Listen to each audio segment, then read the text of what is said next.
Stop scrolling. Tara, solve natin tong passport exam problem. Next question. So here we have a square, a group of square piles, no? Given natin yung mga forces.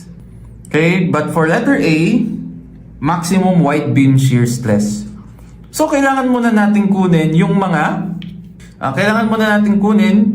reaction. So total, the moment is along the y-axis.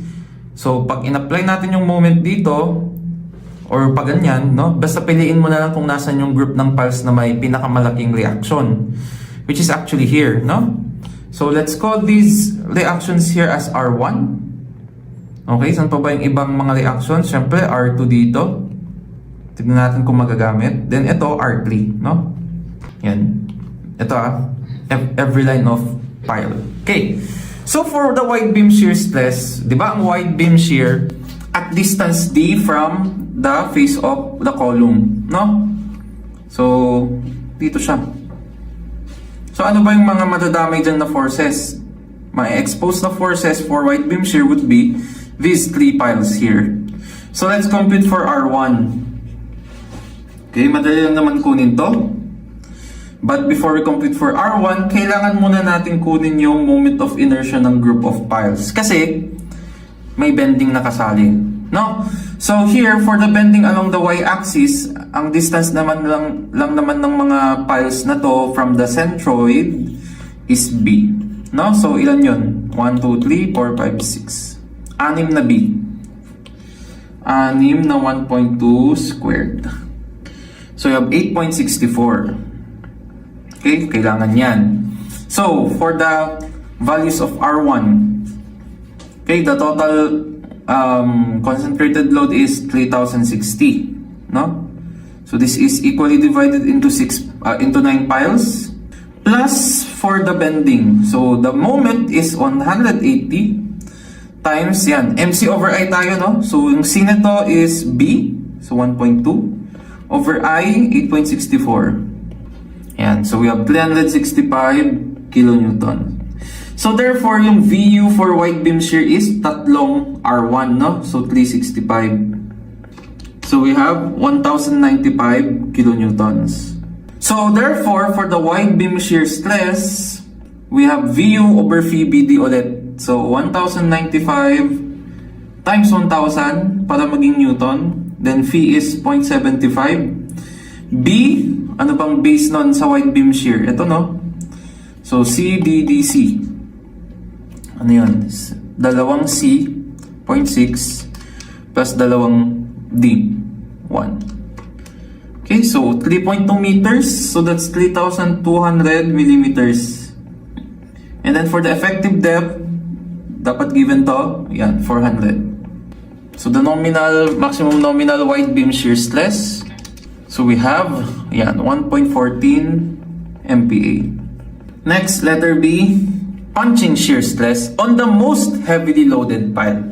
So the most heavily loaded pile, obviously is here, hindi sa column. So yung punching shear force would be yung R1.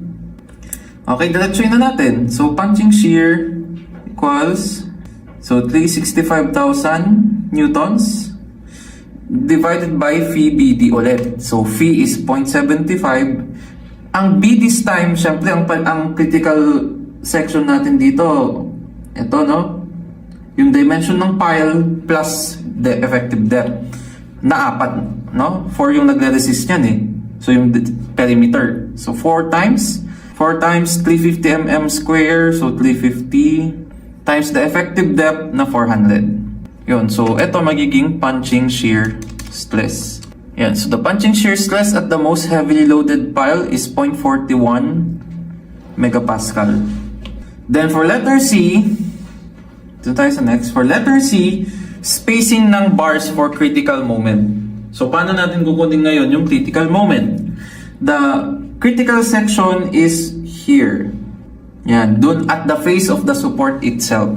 Okay? Tapos ito yung kanyang moment arm, no? Hanggang sa gitna. Let's say X. Okay, so sige, kunin natin yon. X is equal to, we have B, which is 1.2, minus kalahati ng column. So 0.3. 0.9 meter.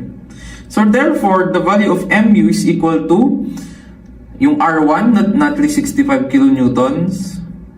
Tatlo naman yon, di ba? So tatlo dyan yung pile times 3 times the moment arm na 0.9. So we have here 985.5 kilonewton meter. Then, ngayon, yung solution nito is parang slab. Okay? So parang magiging slab to. Or beam, no? Parang magiging beam mismo. So, gagawin, mu equals RnBD squared, no? Phi RnBD squared. So, we have 985.5 times 10 raised to 6 equal to 0.9 RnB. Yung distance na to kanina. That's 3.2 meters. So, 3,200 times effective depth na 400 squared. So, solving for Rn, yan. So, we have here 2.14 megapascal or 2.14 lang, no? Then let's solve for the required steel ratio. So 0.85 Fc prime over Fy 1 minus square root of 1 minus 2 Rn over 0.85 F prime C. So tingnan natin yung magiging answer, no? So we have 0.85 F prime C is 20.7. Fy is 413. 1 minus square root of 1 minus 2Rn over 0.85 Fc prime. So this is, yan, 0.005538. Okay? So to solve for the required steel area, rho BD. So rho B is 3,200 and then effective depth of 400. 7,089.12 mm squared. Now, kasi, nga pala, I forgot to place, kahit i-check natin, no, yung 1.4 over Fy na rho mean. 1.4 over 413. Yan, no. Hindi natin gagamitin kasi mas malaki yung required.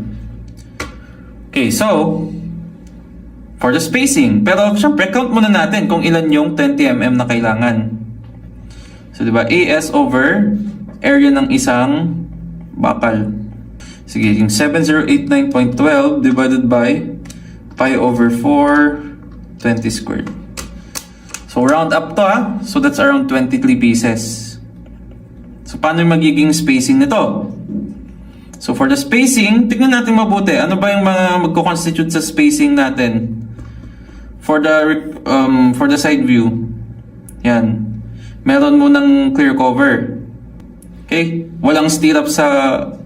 wala naman tayong lateral tie sa footing. So, simula agad tayo sa bakal, main bars, and so on and so forth. No? So, 23 yung bakal, tapos ilan yung spaces? 22. So, the equation would be yung 3,200, this is equal to dalawang concrete cover. Pag footing, we usually place 75, no? 23 na bakal, so 20 mm, tas 22 na spacing. Okay? Yan, solve for S na lang. So the spacing would be equal to 117.73 millimeters. Or syempre, round down usually to, no? So 115. Anong gusto nyong sagutan natin next? Comment down below.